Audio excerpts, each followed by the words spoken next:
So good afternoon students.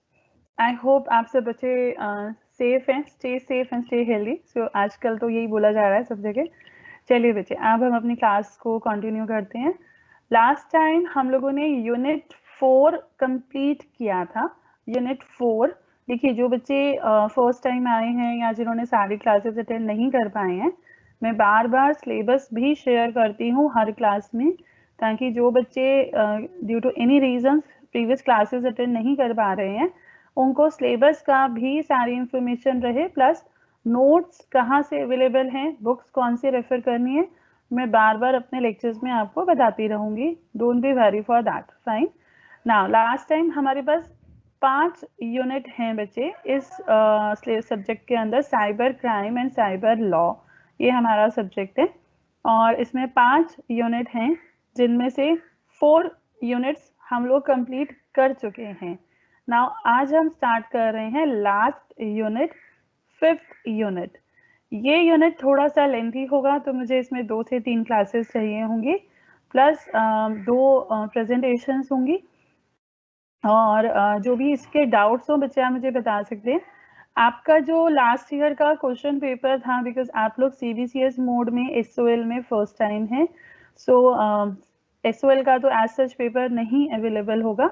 मैं regular का paper आपके साथ शेयर करूंगी अपनी लास्ट क्लासेस में, सो दैट कि आपको एक आइडिया रहे कि किस तरीके का क्वेश्चंस हम लोगों के इस सब्जेक्ट में से पूछे जाते हैं.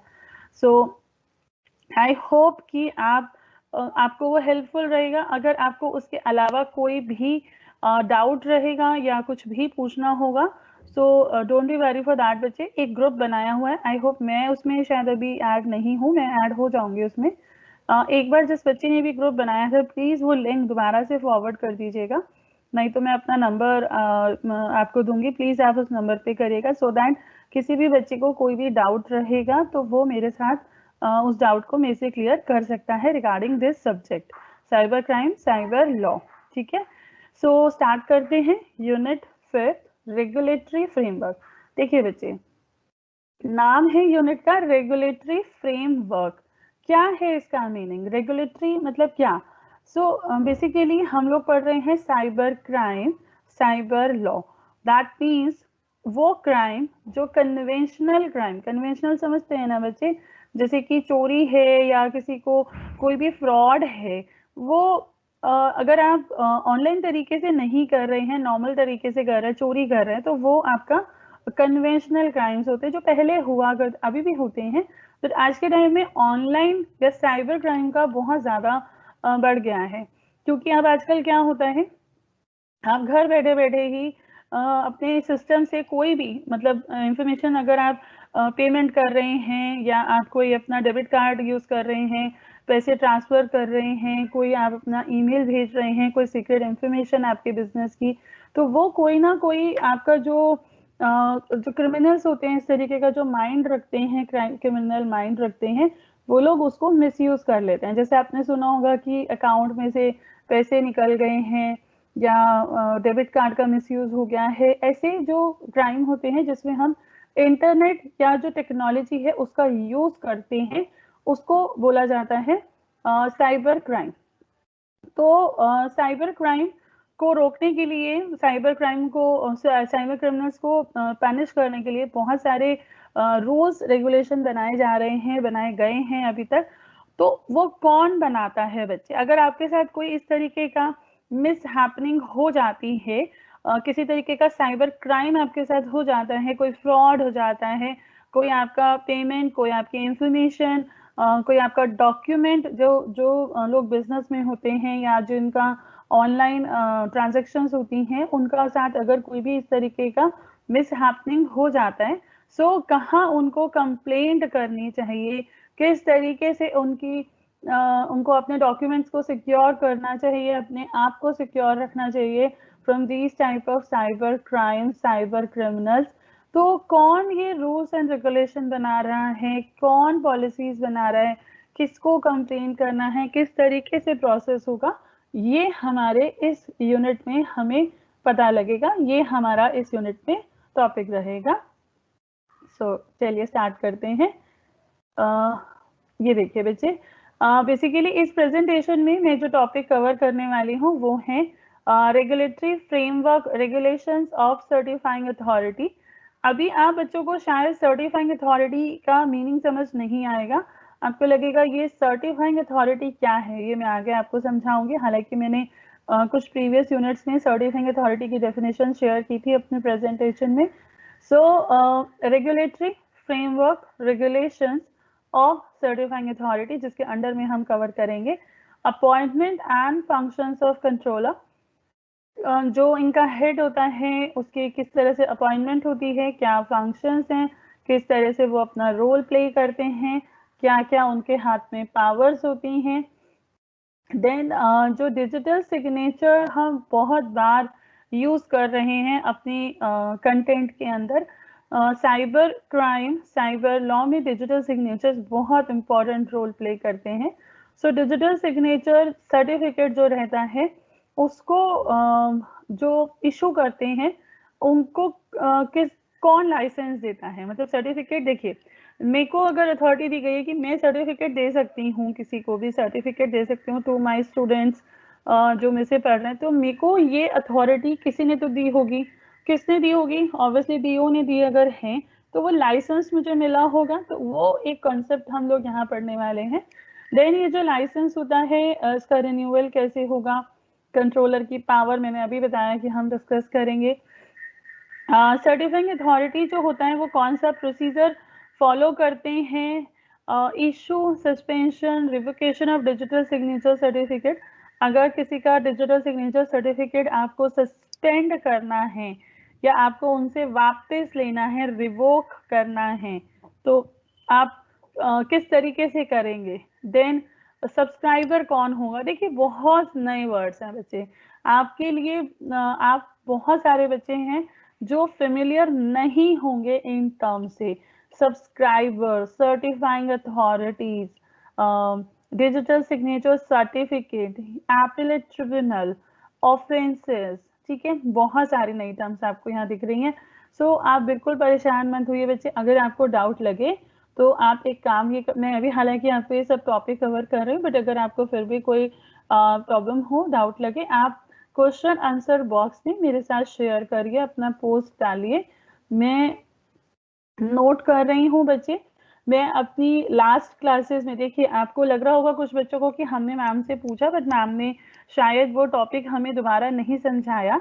ऐसा नहीं है बच्चे, मैं वो सारे टॉपिक मैंने नोट किए हैं, जहाँ जहाँ किसी भी बच्चे को डाउट है मैं अपनी लास्ट क्लासेस में वो सारे टॉपिक कवर करने वाली हूँ। जहाँ जहाँ भी आपको डाउट लगा है मैंने उसी टाइम या नेक्स्ट क्लास में कवर इसलिए नहीं किया क्योंकि अभी हम लोगों के ऊपर थोड़ा सा है कि हम अपना सिलेबस ऑन टाइम बच्चों को कवर करा सकें। तो जैसे ही मेरा सिलेबस कवर हो जाता है पूरा, आपके जो भी डाउट्स हैं, जो भी टॉपिक आपको लग रहा है कि एक बार और आपको समझना है, मैं वो टॉपिक आपके साथ लास्ट क्लासेस में डिस्कस करूंगी।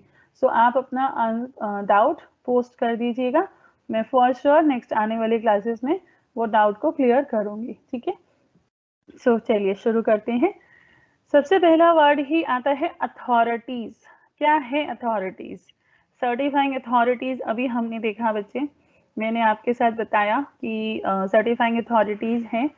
तो ये है क्या, सर्टिफाइंग अथॉरिटीज हैं क्या, और हमने पढ़ा कि रेगुलेशन है इनका, तो क्या होती हैं, किस तरीके से काम कर रही हैं, क्या है, ये सारा हम यहाँ देखने वाले हैं।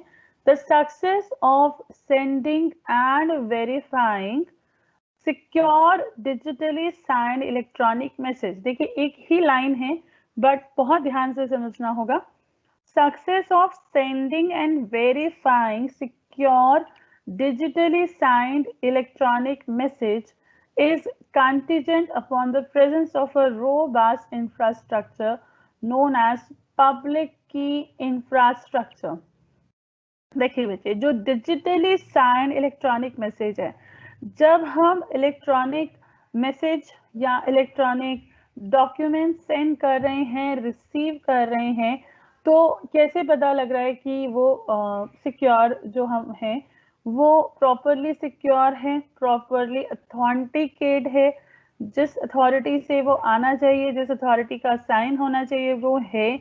तो बेसिकली ये जो एक फैक्टर है, कैसे पता लगेगा?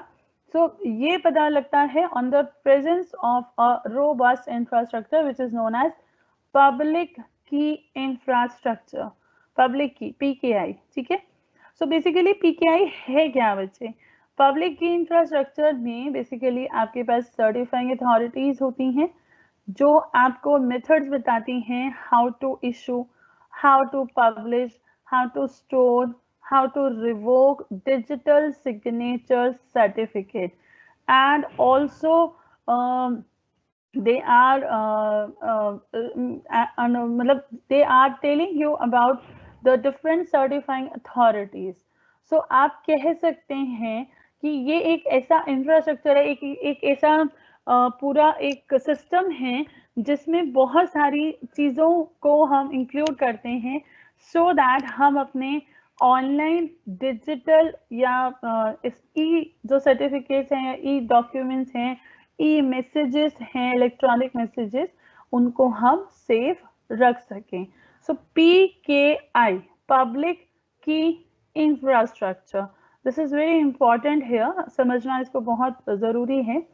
नाउ देखिए बच्चे, पब्लिक की इंफ्रास्ट्रक्चर जो होता है एक तरीके का एक हायरार्की है, समझ रहे हैं? जैसे एक चेन होती है, एक चेन है जिसमें बहुत सारे एंगल्स हैं, आपके बहुत सारे स्टेप्स हैं, स्टेप टू स्टेप आपको चलना होगा, तो तभी आप अपने डॉक्यूमेंट को, ई डॉक्यूमेंट्स को सेफ रख सकते हैं। So basically, PKI consists of a hierarchy where certifying authorities higher in the hierarchy prove the identity of the certifying authority lower in the hierarchy, and this certifying authority at the top of the hierarchy is generally known as root certifying authority. यहाँ पे अलग अलग है, जैसे आप देखिए बच्चे, आप कॉलेज जाते हैं, स्कूल जाते हैं, कैसे होता है आपका पूरा स्ट्रक्चर? प्रिंसिपल हैं, देन उनके नीचे टीचर्स हैं, देन टीचर्स के बाद स्टूडेंट्स हैं, तो एक आपका चेन बना हुआ है।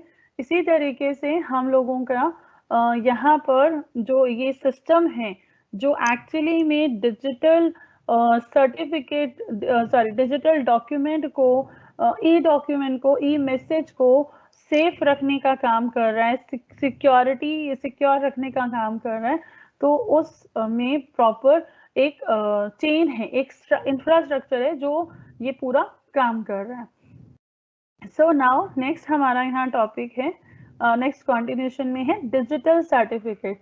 आई नो आपको लगेगा मैम बार बार इसको डिस्कस कर रही हैं। बच्चे ये हर यूनिट का पार्ट है, मैंने आपको सिलेबस दिखाया था, मैं इस आज भी सिलेबस आपको शो करूंगी। जो बच्चे फर्स्ट टाइम हैं या जिन्होंने मिस किया होगा due to any reason, technical reasons, जब हम ऑनलाइन ले रहे होते तो टेक्निकल रीजंस भी एक बहुत बड़ा प्रॉब्लम क्रिएट करते हैं। सो अगर आप मिस कर गए हैं अपना सिलेबस देखना, मैं सिलेबस दिखाऊंगी। हर यूनिट के अंदर digital signature certificate, digital certificate, ये टर्म्स बार बार यूज हो रही हैं, इसीलिए मैं हर प्रेजेंटेशन में इसको ले रही हूँ। So digital certificates are digitally signed electronic record, कुछ नहीं है ये अलग से एक चीज। इट इज, देखिए एक होता है डिजिटल सिग्नेचर सर्टिफिकेट, एक है डिजिटल सर्टिफिकेट, दोनों अलग चीज होती है बच्चे, ठीक है। सो ये जो है ये है digital certificate, these are digitally मतलब कैसे होता है? अभी मेरे को साइन करना है, मैं एक पेपर पे साइन कर सकती हूँ, very easy, anybody can do. मुझे अगर ऑनलाइन साइन करना है तो क्या मैं स्क्रीन पे साइन करूंगी? नहीं, ऐसा नहीं होता ना। तो कैसे साइन होगा? इलेक्ट्रॉनिक रिकॉर्ड्स आप कैसे साइन करेंगे? कैसे पता लगेगा कि कोई एप्लीकेशन, कोई डॉक्यूमेंट मैंने ही बनाया है, मैंने क्रिएट किया है, मेरे बिहाफ पे लिखा गया है, मैंने लिखा है? तो कैसे पता लगेगा? तो वो मेरे साइन से पता लगेगा, बट वो होंगे कैसे? तो उसी चीज को हम बार बार यहाँ पर डिस्कस कर रहे हैं। सो सबसे पहले समझते हैं digital certificate. These are digitally signed electronic records. E record है, कभी डिजिटली साइन है, अगर ई नहीं होता, नॉर्मल फॉर्म में होता तो ऑब्वियसली नॉर्मल साइन होते, which verify that the holders of a public and private key are who they claim to be. So digital certificates जो होते हैं बच्चे वो डिजिटली साइंड इलेक्ट्रॉनिक रिकॉर्ड्स होते हैं जो वेरीफाई करते हैं कि which verify that the holder of a public and private key who they claim to be. बहुत बार मैंने ये टर्म्स डिस्कस करी हैं। So the digital certificate contain subscriber name, his public key, name of certifying authority, date and time of issue of digital signature of certifying authority, and also it provide a specific association with the private key। एक पूरा system है बच्चे, दो keys होती हैं, की pair आपको पता है, पब्लिक की प्राइवेट की होता है। सो एक पूरा सिस्टम है जो कीज इशू कर रहा है, जो आपको अथॉरिटी दे रहा है, सब्सक्राइबर का नाम होगा, उसकी की होगी, किस किस अथॉरिटी ने इशू किया है, कब किया है, प्राइवेट की किसके पास है, कौन अथॉराइज पर्सन है। तो ये सारा जो एक सिस्टम है ये एक्चुअली पूरा यहाँ काम करता है ऑनलाइन सर्टिफिकेट, ऑनलाइन डॉक्यूमेंट्स को सेव रखने के लिए। जो थर्ड पार्टी होती है हमारी यहाँ पर, ट्रस्टेड थर्ड पार्टी जो होती है उसको हम बोलते हैं certifying authority. Now, certifying authorities issue a digital certificate to each of the user, which provide the recipient confirmation that the public key used to sign the message was indeed issued to the sender। देखिए कैसे पता लग रहा है आपको, जो certifying authority है they issue a digital certificate to user, जो यूज कर रहे हैं, जो जिनके पास पब्लिक की है, उनको एक सर्टिफिकेट इशू किया जाता है। जो सर्टिफिकेट को रिसीव करते हैं उनको ये कंफर्मेशन दी जाती है कि that the public key which they are using to sign the message was indeed issued to the sender, and the digital certificate issued by the certifying authority are unforgettable because they are digitally signed with the private key of the certifying authority। ठीक है, so digital certificate जो issue किए जाते हैं bye the certifying authority, क्योंकि private की उन्हीं को मिलती है बच्चे जो जिनको पास ये सर्टिफिकेट होता है। ठीक है, थोड़ा सा टेक्निकल टर्म्स आपको लग रही होंगी जो बच्चे फर्स्ट टाइम ले रहे हैं, बट आप इसकी रीडिंग लेंगे तो आपको प्रॉपर ये क्लियर होगा। ठीक है, so now the international telecommunication union, नाम ध्यान से सुनिएगा, the international telecommunication union telecommunication standardization sector recommendation govern the structure of digital certificate। तो कौन है अथॉरिटी हमारे यहाँ पर, ये इन्होंने हमें बताया है। Then next, the certifying authority issue sorry ये तो शायद तुम्हारा हो गया। Digital certificates can prove non-repudiation and confidentiality of the transaction। The receiver of the message can store the transaction data along with the hash result। अब हो सकता है कि बच्चों को लगे हैश क्या रिजल्ट होता है, हैश रिजल्ट का मतलब क्या है, हमने लास्ट यूनिट में कवर किया था, थर्ड यूनिट के अंदर, जहां मैंने डिजिटल सिग्नेचर सर्टिफिकेट को डिटेल में भी लिया था, वहां मैंने इसकी डेफिनेशन शेयर की थी। डोंट वरी, वहाँ जो उसके नोट्स हैं वो भी मैं आपके साथ शेयर कर लूंगी, तो उसके लिए आप बच्चे परेशान नहीं होना। सो डिजिटल सर्टिफिकेट्स जो होते हैं बच्चे, वो ट्रांजैक्शन की, जो भी ट्रांजैक्शन आप कर रहे हैं वो उसकी कॉन्फिडेंशियलिटी को प्रूव करते हैं कि yes this transaction is totally confidential, ये ट्रांजैक्शन आपकी कॉन्फिडेंशियल है, कोई और इसको नहीं देख सकता, जिसके साथ आप शेयर कर रहे हैं सिर्फ वही इसको देख सकता है। So the receiver of the message can store the data along with the hash result, and the certifying authority has a store of the digital signature issued to the user, so that if at a later date the transaction is contested in the court, they can provide the digital certificate and the receiver can provide the transaction data and the original hash result। So एक तरीके का process है। देखिए ऐसा समझिए कि अगर मैं किसी के साथ डीलिंग कर रही हूँ तो मैंने उसको कुछ पैसे दिए हैं या मैंने उसके साथ कोई इंफॉर्मेशन शेयर की है, तो कैसे पता लगेगा कि मैंने करा है, कोई तो प्रूफ होगा ना जो हम लोग लेंगे। जैसे आप बच्चों ने आप 11th-12th में अपना पढ़ते हैं अकाउंट्स में, बिल्स बनाए जाते हैं, बिल ऑफ एक्सचेंज होता है, ठीक है। तो आप कैसे पता लगता है, एक प्रूफ होता है, आप एक बिल बनवाते हैं, लिखवाते हैं कि मैंने आपको पैसे दिए हैं, आप मुझे रिटर्न करेंगे, तो एक ट्रांजेक्शन का रिकॉर्ड होता है। ऐसे ही जब हम लोग ऑनलाइन बात कर रहे हैं तो आप जिसके साथ अपनी इंफॉर्मेशन शेयर कर रहे हैं, द रिसीवर, वो क्या करता है, वो अपनी जो ट्रांजेक्शन हुई होती है उसको वो स्टोर करता है with the hash result and the certifying authority, so that अगर फ्यूचर में कहीं भी जो ट्रांजेक्शन है उसको कोई लीगली चैलेंज करता है कोर्ट में, जो वहां पर सर्टिफाइंग अथॉरिटी एंड इसका जो हैश रिजल्ट है वो डिजिटल सर्टिफिकेट के साथ प्रूव किया जा सकता है कि ये प्रॉपर हमारा जो था रिजल्ट था। The transaction data and the hash result can be computed with the signatures provided by the certifying authorities, and the sign are matched with the hash result stored along with the transaction to prove non-repetition. ठीक है, the same signatures can also be used for encrypting. encryption decryption आप लोगों ने पढ़ा होगा, computers में हम लोग पढ़ाते हैं, is used for encrypting transaction on transaction medium to ensure confidentiality of the transaction. encrypt करना, decrypt करना मैसेज को encryption decryption कहलाता है। तो ये हम इसमें भी हम लोग यहाँ पे करते हैं। Then now, this is very important topic which is function of controller. Controller कौन होता है, क्या उसके फंक्शन होते हैं, कैसे उसकी अपॉइंटमेंट होती है, ये हम यहाँ पर डिस्कस कर रहे हैं। So the provisions of appointment and function of controller are given in section 17 to 19 of IT Act. Information technology act आप बच्चों को मैंने बहुत बार बताया है, 2000 है, 2008 में अमेंडमेंट हुआ था, सो उसके बाद ITAA कहलाने लगा, ITAA 2008, ठीक है। सो इसके सेक्शन 17 to 19 में डिस्कस किया गया है about the provisions of appointment and functions of controller. क्या है, अब हम ये सुन लेते हैं बच्चे। Appointment of controller and other officers. Section 17 of the IT Act provides for the appointment of controller and other officers to regulate the certifying authority.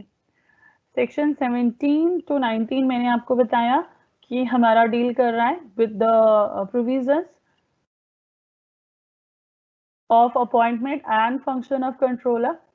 Section 17 जो basically है, it provide for the appointment of controller and other officers, जो कैसे उनका appointment होगा, तो ये सारा हमें सेक्शन 17 में बताया गया है। Section 17 empower the central government to appoint the controller of the certifying authority and other officers. ये जो सेक्शन है बच्चे, ये सेंट्रल गवर्नमेंट को अथॉरिटी देता है, पावर देता है, उनको बताता है कि how they have to appoint, to whom they have to appoint, मतलब किसको कर सकते हो। ऐसा तो नहीं आप किसी को भी अपॉइंट करोगे, किसी भी पोस्ट पे किसी को अपॉइंट करने के लिए there are certain qualification, there are certain requirement. मतलब अगर मुझे एक टीचर बनना है तो टीचर बनने के लिए I have to be some kind of qualification I have. So like अगर मुझे बोला जाए कि आपको PhD होना चाहिए, आपके पास मास्टर्स डिग्री होना चाहिए, या फिर आपके पास इतना एक्सपीरियंस होना चाहिए टीचिंग का, तो इस तरीके का रिक्वायरमेंट होना जरूरी होता है। तो इसी तरीके से सेंट्रल गवर्नमेंट को अथॉरिटी दी गई है सेक्शन 17 IT एक्ट के through that they can appoint the controller of certifying authorities and other officers. ठीक है, अब उनके लिए क्या क्या रिक्वायरमेंट है, क्या होना चाहिए उस बंदे के पास, क्या इंफॉर्मेशन होनी चाहिए, वो सारा हम आगे देखते हैं। So as per IT amendment act 2008 section 17 is as follow, that appointment of controller and other officers, the central government may by notification in the official gazette appoint a controller of certifying authority for the purpose of this act and may also by the same or subsequent notification appoint such number of deputy controller, assistant controller, other officers and employees as it deems fit. देखिए बच्चे, मैंने ये definition क्यों पढ़ी, क्योंकि मैंने last class में भी बोला था कि जब हम लोग लॉ पढ़ते हैं हमें लॉ की डेफिनेशंस को एज इट इज पढ़ना होता है और कोशिश करनी चाहिए कि हम उनको लिखे भी, हम अपने वर्ड्स में लिख सकते हैं बट आपकी जो डेफिनेशंस हैं जो लॉ में प्रिस्क्राइब की गई हैं आप कोशिश करिए उनको उसी तरीके से लिखने के लिए. सो central government by notification in the official gazette, मैंने ऑफिशियल गैजेट भी समझाया था कि ऑफिशियल गैजेट क्या होता है. इट्स लाइक अ नोटिफिकेशन जिसमें दिया जाता है ना, जैसे न्यूज़पेपर होता है ना बच्चे, तो आप क्या करते हैं न्यूज़पेपर में आपको सारी इंफॉर्मेशन मिलती हैं, ऐसे ही गवर्नमेंट का एक गैजेट होता है जिसमें अगर गवर्नमेंट को कोई भी नोटिफिकेशन डालने हैं, कोई भी इंफॉर्मेशन देनी है, तो वो ऑफिशियल गैजेट्स में पब्लिश होता है. So central government by notification in the official gazette appoint a controller for the purpose of this act. And अगर उनको लगता है कि if they feel that there is a requirement of deputy controller or the assistant controller or any other officers, employees, etc., then they can appoint. And the number कितना रखना है, कितने लोग रखने हैं, वो उनके ऊपर. And next, the controller shall discharge his functions under this act subject to the general control and direction of the central government. देखिए बच्चे, controller shall discharge his function under this act. जो इस एक्ट के अंदर उसको power दी गई है, उससे इंस्ट्रक्शन दी गई है, मतलब ऐसा तो नहीं कि कंट्रोलर अपॉइंट हो गया तो ही कैन डू एनीथिंग, नहीं ना.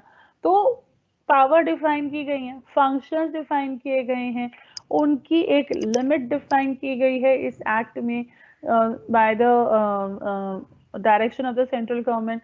सो वहां पर उनको जो कंट्रोलर है, जो अदर ऑफिसर्स हैं, जो डिप्टी कंट्रोलर हैं, जो भी आपने अथॉरिटीज को अपॉइंट किया है, वो उन लिमिट्स के अंदर, उन पावर्स के अंदर अपना काम करेंगे. ठीक है, सर्टिफाइंग अथॉरिटी के कंट्रोलर. फाइन बच्चे, deputy controller and the assistant controller shall perform the functions assigned to them by the controller under the superintendence and control of controller. Deputy controller and assistant controller हैं, जो भी वो perform करेंगे, अपना काम करेंगे, वो किसके अंडर में करेंगे, under the control of controller, under the superintendence, under the guidance of controller. ठीक है, नाउ ये पॉइंट बड़ा इंपॉर्टेंट है, आपको ध्यान से सुनना चाहिए. The qualifications, experience, terms and condition of service of controller, deputy controller, assistant controller, other officers, employee shall be as may be prescribed by the central government. जैसे सेंट्रल गवर्नमेंट प्रिस्क्राइब करेगी, जो qualification, जो experience, जो terms and condition उनकी service की, central government यहाँ पर prescribe करेगी. ठीक है,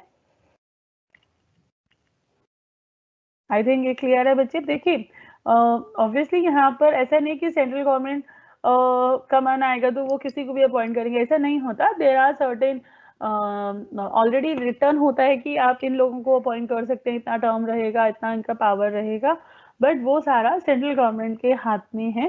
that they are the authority who prescribe all these things, qualification, experience, terms and condition of service of controller, deputy controller, assistant controller, other officers and employees, those who are working in certifying authorities. Okay, now that the head office and the branch office of the controller shall be at such places as the central government may specify, and these may be established at such places as the central government think fit. इनका head office कहाँ होगा, branch office कहाँ होंगे, वो सारा कहाँ होगा, जहां भी सेंट्रल गवर्नमेंट इनको स्पेसिफाई करेगी। सेंट्रल गवर्नमेंट कहेगी हेड ऑफिस आपको यहाँ इस स्टेट में रखना है, आप यहाँ रखिए। नॉर्मली फिक्स होते हैं, ऐसा चीज नहीं कि चेंज होते हैं, सेंट्रल गवर्नमेंट आके चेंज करती रहती है, बट फिर भी this they are just telling us that these powers are in the hands of central government and there shall be a seal of the office of the controller. आप बच्चों ने company का concept पढ़ा हुआ है, common seal का concept पढ़ा हुआ है।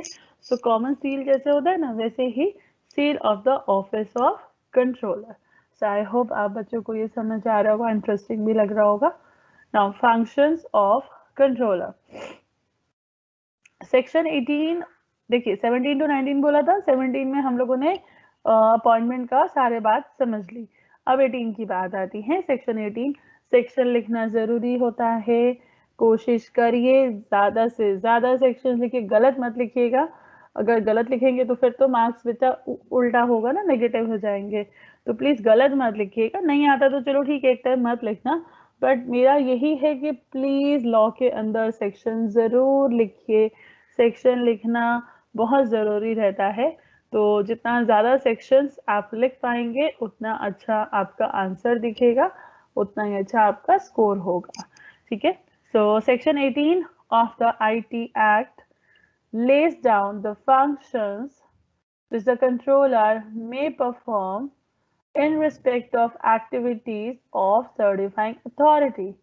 सेक्शन 18 आपको बताएगा कि आप एज ए कंट्रोलर आपकी क्या क्या ड्यूटीज हैं, क्या क्या फंक्शंस होंगे इन certifying authority. If you are a controller of certifying authority, so आप क्या क्या फंक्शंस, क्या क्या ड्यूटीज आप परफॉर्म करेंगे।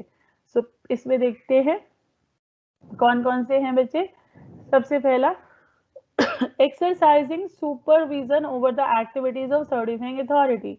एक डिपार्टमेंट है आपका पूरा सर्टिफाइंग अथॉरिटी, जो आपको डिजिटल सिग्नेचर सर्टिफिकेट इशू करने के लिए आपको हेल्प कर रहा है, आपको लाइसेंस दे रहा है, आपको रेगुलेशन समझा रहा है, आपको चेक कर रहा है, गाइड कर रहा है। सो उनकी एक्टिविटीज को सुपरवाइज कौन करता है, सर्टिफाइंग अथॉरिटीज की एक्टिविटीज को सुपरवाइज कौन करता है, उनको गाइड कौन करता है, कौन करता है, कंट्रोलर करता है। ही is the head of the certifying authority and certifying, he also, controller also certifying public keys of the certifying authority. Public key, private key, there are two keys making key infrastructure, or you can say key pair for digital signatures. ठीक है ना।